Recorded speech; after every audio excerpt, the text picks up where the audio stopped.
Patrick, new at 11, a story we've been following. Two candidates now remain in the race to run the city of South Fulton. A runoff election will decide who takes over for outgoing Mayor Khalid Kamau.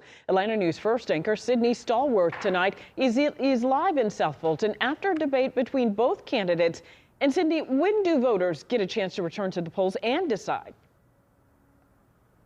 Well, Tracy, Wale, that runoff election is going to be December 2nd. Folks here in South Fulton are going to be casting their vote for the city's next mayor, and residents came out, packed some seats to hear the candidates address their top concerns. Let's take you inside tonight's forum. This was at the Ivy Community Center earlier tonight. The majority of seats were filled as the top two candidates for several races actually took the stage and took a few questions from moderator Atlanta News First very own Monica Kaufman-Pearson. Now, we listened in as candidates for Atlanta Public School Board of Education, Atlanta City Council, South Fulton City Council, and South Fulton's next mayor took the stage. Now this, as South Fulton's current mayor, Khalid Kamau, has been accused of improperly spending city funds. He denies any wrongdoing, but is no longer in this election after receiving just over 4% of the vote.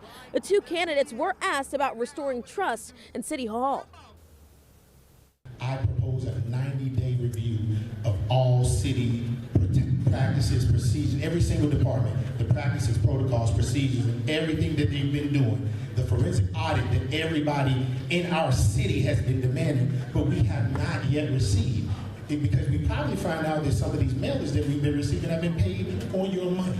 Making sure that we're accountable to the residents. And when I say that, what I am speaking of is our transparency. We are audited every single month, and he does not know what has been happening because he has been gone for the past 3-4 years.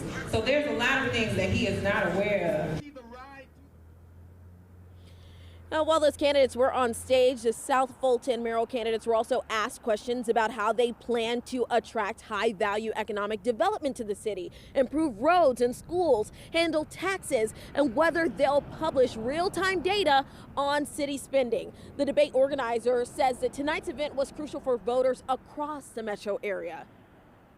A lot of times the community, they don't really know the candidates. They either go by all the wrong things, who had the most signs, or who knocked on their door first, or who made the call. But they really need to know who's going to really be their voice so that their vote will count. Because remember, these people work for the people. Now back here in South Fulton, I can say that both candidates tonight did agree that there needs to be change in leadership when it comes to the city's police department. And they also went on to say that they believe that both of their administrations could have the capability of capping taxes. Remember that runoff is December 2nd. Here in South Fulton, I'm Sydney Stallworth, Atlanta News First.